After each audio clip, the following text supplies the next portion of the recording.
और यहाँ लिखा हुआ है congratulations you are eligible to enrol in Uttar Pradesh one time settlement scheme. उसके बाद देखिए प्रिंसिपल अमाउंट लिखा हुआ है और उसके बाद में एलपीएससी अमाउंट लिखा हुआ है। तो यहीं पर आपको जानकारी मिल जाती है। देखिए प्रिंसिपल अमाउंट का मतलब हो गया, इसके कहने का मतलब ये है कि अगर आप वन टाइम पेमेंट करते हैं यानी कि एक बार में, तो आपको 70% की छूट मिलेगी। आप उत्तर प्रदेश के बिजली उपभोक्ता हैं तो आपके लिए एक बहुत अच्छी खबर है। एक बार फिर से बिजली बिल माफी योजना शुरू हो गई है और 15 दिसंबर 2024 से इसके रजिस्ट्रेशन भी शुरू हो गए हैं। तो ऐसे में अगर आपका बिजली बिल बहुत पुराना है, कई महीने या फिर कई सालों से पेंडिंग पड़ा हुआ है, बहुत ज़्यादा अमाउंट हो गया है, तो आप इस योजना का लाभ उठा सकते हैं। इस योजना में आपका जो बिजली बिल होगा उसका जितना भी ब्याज होगा वो माफ़ हो जाएगा। हालाँकि इसकी कई कैटेगरीज़ हैं जिनके अंतर्गत अलग-अलग परसेंटेज के हिसाब से आपका बिजली बिल का जो ब्याज होगा वो माफ़ हो जाएगा। तो आज मैं आपको इस वीडियो में बताने वाला हूँ कि कैसे आप घर बैठे अपने मोबाइल से ही इस योजना में रजिस्ट्रेशन कर सकते हैं। आप खुद से चेक कर सकते हैं कि आपको बिजली बिल में कितनी छूट मिलेगी, कितने की किस्त बनेगी अगर आप किस्त बनवाना चाहते हैं, और रजिस्ट्रेशन के समय कितनी पेमेंट करनी पड़ेगी, या फिर आप एक बार में भी अगर करते हैं तो आपको कितनी छूट मिलेगी। सारी जानकारी आपको डिटेल में मैं बताऊँगा और बहुत आसानी से आप खुद भी ये सारी चीज़ें कर सकते हैं। खुद से चेक कर सकते हैं पूरी डिटेल को और खुद से ही रजिस्ट्रेशन भी कर सकते हैं। पूरा प्रोसेस मैं आपको लाइव में दिखाने वाला हूँ, पर इससे पहले अगर आप चैनल पर नए हैं तो चैनल को सब्सक्राइब करके बेल आइकन को ऑल पर सेट करके जरूर रखिएगा। मैं हमेशा आपके काम की जानकारियाँ लाता रहता हूँ। तो चलिए चलते हैं स्क्रीन पर और आपको लाइव में ही पूरा प्रोसेस दिखाते हैं ताकि आप आसानी से समझ पाएँ। देखिए मैं उत्तर प्रदेश पावर कॉर्पोरेशन के ऑफिशियल पोर्टल पर आ चुका हूँ और इसका जो यूआरएल है वो है uppcl.org.in। इसको सर्च करेंगे तो आप आसानी से आ सकते हैं। इसका डायरेक्ट लिंक भी आपको डिस्क्रिप्शन में मिल जाएगा, आप डायरेक्ट वहाँ पर क्लिक करके भी इस पोर्टल पर आ सकते हैं। तो देखिए यहीं से आपको रजिस्ट्रेशन करना है और यहीं से आपकी सारी जानकारी मिल जाएगी। हालाँकि यहाँ पर बहुत सारी जानकारियाँ दी गई हैं, बट चलिए बहुत सारी जानकारियों की बात आज नहीं करते हैं। आज डायरेक्ट आपको बताते हैं कि आप कैसे रजिस्ट्रेशन कर सकते हैं और कैसे इस योजना का लाभ उठा सकते हैं, कैसे आप सारी चीज़ें चेक कर सकते हैं कि आपकी कितनी किस्त आएगी, कितना रजिस्ट्रेशन चार्ज रहेगा, सारी जानकारी। तो देखिए पोर्टल पर थोड़ा-सा नीचे आते हैं और थोड़ा नीचे आते हैं, देखिए यहीं पर आपको ऑप्शन मिल जाता है।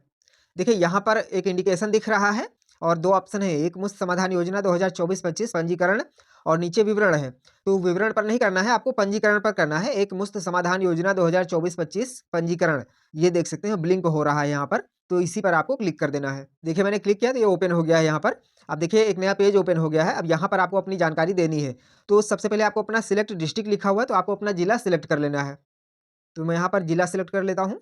देखिए मैंने जिला सिलेक्ट कर लिया है, उसके बाद नीचे आपको अपना अकाउंट नंबर डालना है, जो भी आपके बिजली बिल का अकाउंट नंबर है। तो चलिए मैं डाल लेता हूँ। ये मैंने अकाउंट नंबर डाल लिया है, उसके बाद में कैप्चा फिल करेंगे। तो कैप्चा में देखिए 7 + 6 लिखा हुआ है, तो इसको टोटल करके नीचे बॉक्स में डाल देंगे। तो देखिए मैंने कैप्चा फिल कर लिया है, उसके बाद में चेक एलिजिबिलिटी पर क्लिक कर देंगे। थोड़ा-सा वेट करते हैं। देखिए ओपन हो गया है और यहाँ लिखा हुआ है congratulations you are eligible to enrol in Uttar Pradesh one time settlement scheme. अब देखिए यहाँ पर बहुत सारी जानकारी दी जा रही है। सबसे पहले यहाँ पर नाम दिया जा रहा है, उसके बाद यहाँ पर एड्रेस है, मोबाइल नंबर है और आपके कनेक्शन की कैटेगरी है। उसके बाद देखिए प्रिंसिपल अमाउंट लिखा हुआ है और उसके बाद में एलपीएससी अमाउंट लिखा हुआ है।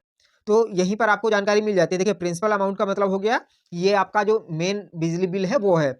उसके बाद में एलपीएससी अमाउंट जो है ये आपका ब्याज है और यही माफ़ होने वाला है। उसके बाद में सेंसन लोड देखिए लिखा हुआ है, आपका कनेक्शन कितने किलोवाट का है, तो 1 किलोवाट का है। और नीचे चलते हैं, दिखाते हैं आपको। अब देखिए यहाँ पर कुछ जानकारी दी जा रही है जो आपको देख लेना है। यहाँ पर बताया गया है कि आपको छूट कितनी मिलेगी। सबसे पहला जो ऑप्शन ए लिखा हुआ है, यहाँ पर देखिए लिखा हुआ है, इसके कहने का मतलब ये है कि अगर आप वन टाइम पेमेंट करते हैं यानी कि एक बार में, तो आपको 70% की छूट मिलेगी। वहीं अगर आप ऑप्शन बी सिलेक्ट करते हैं किस्तों में, तो किस्तों में देखिए यहाँ पर 10 किस्तें बनेंगी और आपका 60% बिल माफ़ होगा। यानी आपका जो ब्याज अभी जो मैंने बताया है ऊपर कि कौन-सा होता है, उसका जो है 60% होगा किस्तों में। अगर आप एक बार में करते हैं तो 70% माफ़ होगा। तो इस प्रकार से आपको पूरी जानकारी मिल जाती है। चलिए और नीचे दिखाते हैं और डिटेल में आपको मिल जाएगा। नीचे चलते हैं। अब देखिए यहाँ पर ऑप्शन 1 लिखा हुआ है 30% रजिस्ट्रेशन अमाउंट। उसकी यानी कि पंजीकरण राशि जो आप रजिस्ट्रेशन करेंगे, रजिस्ट्रेशन के समय जितना अमाउंट जमा होगा, वो देख सकते हैं लिखा हुआ है ₹3,982 ये देख सकते हैं। और उसके बाद में 70% आपका जो और अमाउंट रहेगा, यानी आपका जो ब्याज होगा, उसमें आपको 70% की छूट मिलेगी। तो बाकी का जो अमाउंट रहेगा वो आपको जमा करना रहेगा। देखिए यहाँ पर 70% आपका जो पैसा बचेगा 30% जमा करने के बाद में, वो यहाँ पर दिखाया जा रहा है ₹11,555। उसके बाद में सरचार्ज छूट जो है वो देखिए ₹5,166। ये जो है छूट है, अगर आप एक बार में जमा करते हैं तो इतनी छूट मिल जाएगी। तो इस प्रकार से पूरी जानकारी दी जा रही है। ये ऑप्शन है अगर आप एक बार में करते हैं तो। अब चलिए आपको दिखाते हैं कि आप अगर किस्तों में करते हैं तो कितना फ़र्क आ रहा है। तो थोड़ा नीचे चलते हैं ऑप्शन 2 पर। अब देखिए यहाँ पर ऑप्शन 2 में है, किस्तों में है, तो आपका 30% तो यहाँ भी सेम रहेगा, ₹3,982, इसमें कोई चेंज नहीं है। उसके बाद देखिए यहाँ पर किस्तों में है, 10 किस्तें आपकी बनेंगी। पिछले साल 12 बन रही थी, लेकिन इस साल 10 किस्तें ही बनेंगी। उसके बाद देखिए आपका इंस्टॉलमेंट राशि जो है वो ₹1,224 है। यानी कि आपकी जो 10 किस्तें बनेंगी वो हर महीने आपको 12 से 24 रुपए देना पड़ेगा। उसके बाद में सरचार्ज छूट जो है वो 4428 रुपए है। यहाँ पर अमाउंट कम हो गया है क्योंकि एक बार में कर रहे थे वहाँ 70% था, तो ज़्यादा छूट मिल रही थी। यहाँ पर 60% है तो इसलिए छूट कम हो गई है, तो यहाँ पर 4428 रुपए छूट मिलेगी। तो इस प्रकार से आप खुद से पूरी जानकारी ले सकते हैं कि आपको कितना रजिस्ट्रेशन में देना पड़ेगा, कितना अगर एक बार करते हैं पेमेंट तो देना पड़ेगा, कितना किस्तों में करते हैं तो देना पड़ेगा, सारी जानकारी आपको मिल जाती है। अब बात करते हैं कि आप रजिस्ट्रेशन करेंगे कैसे? तो देखिए रजिस्ट्रेशन करने के लिए नीचे ही ऑप्शन मिल जाता है प्रोसीड फॉर रजिस्ट्रेशन, तो आपको इसी पर क्लिक कर देना है। अब देखिए नया पेज ओपन हो गया है लॉगिन का। अब आपको यहाँ से लॉगिन करना रहेगा। तो लॉगिन करने के लिए क्या करेंगे? यहाँ पर देखिए नीचे आते हैं थोड़ा-सा, तो यहाँ पर 2 ऑप्शंस दिए जा रहे हैं, रजिस्टर हियर है और एक लॉगिन का है। तो अगर आपका अकाउंट बना हुआ है, तब तो आप लॉगिन कर लेंगे। लेकिन अगर अकाउंट नहीं बना हुआ, पहली बार इस पोर्टल पर आ रहे हैं, तो आपको रजिस्टर हियर पर क्लिक करना पड़ेगा। ये देख सकते हैं रजिस्टर हियर लिखा हुआ है, तो इस पर आपको क्लिक करना है। अब देखिए यहाँ पर क्या रिक्वायरमेंट है, यहाँ पर सबसे पहले आपको अपना डिस्ट्रिक्ट सिलेक्ट करना है, उसके बाद में इंटर अकाउंट नंबर, आपके जो कनेक्शन का अकाउंट नंबर होगा वो डालेंगे और इंटर बिल नंबर, आपका जो बिल होगा वो उसका जो नंबर होता है, सभी जितने भी बिल होते हैं सबका एक अलग नंबर होता है, तो वो नंबर यहाँ पर डालना है।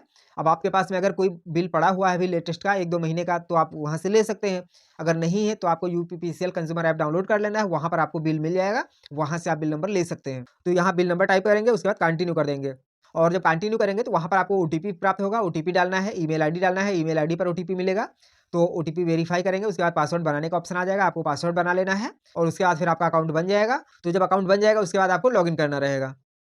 तो देखिए लॉगिन करने में आपको सबसे पहले डिस्ट्रिक्ट सिलेक्ट करना है, उसके बाद अकाउंट नंबर डालना है और उसके बाद में लॉगिन थ्रू ओटीपी है और पासवर्ड है।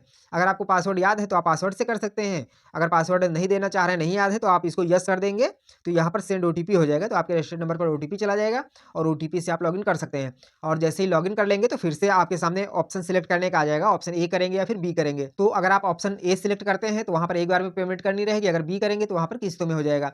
ए बी जो भी करना है उसको सिलेक्ट करना है, उसके बाद में नेक्स्ट करेंगे, वहाँ पर थोड़ी-सी आपको प्लान के बारे में और जानकारी दी जाएगी, यानी जो भी स्कीम है इसके बारे में।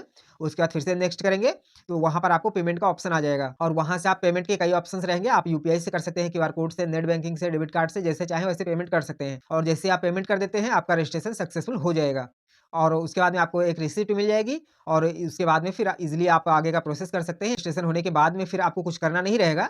उसके बाद फिर अगले महीने जैसे ही आपका बिल जनरेट होगा, तो आपके बिल में ही अगली किस्त ऐड हो जाएगी। जो भी आपकी किस्त होगी वो आपके बिल में ऐड हो जाएगी और उसके बाद फिर आपको हर महीने पेमेंट करते रहना है। अब चूँकि आगे का प्रोसेस मैं इसलिए नहीं दिखा पाऊँगा क्योंकि अभी मुझे रजिस्ट्रेशन नहीं करना है, जिसकी भी डिटेल है उसका मुझे ओटीपी नहीं मिल पाएगा, पेमेंट भी अभी नहीं करनी है, तो इसके लिए आगे का प्रोसेस नहीं बता पाऊँगा। बट प्रोसेस बहुत ईज़ी है, कोई हार्ड नहीं है। बहुत ईज़िली आप इसमें रजिस्ट्रेशन कर सकते हैं और इसका लाभ उठा सकते हैं। आपको कहीं जाने की आवश्यकता नहीं है, सारा काम आप घर बैठे अपने मोबाइल से कर सकते हैं। जानकारी पसंद आई हो तो वीडियो को लाइक करिएगा, दोस्तों में शेयर भी करिएगा ताकि सबको ये जानकारी मिल पाए। चलिए मिलते हैं एक नई जानकारी के साथ में, तब तक के लिए जय हिंद।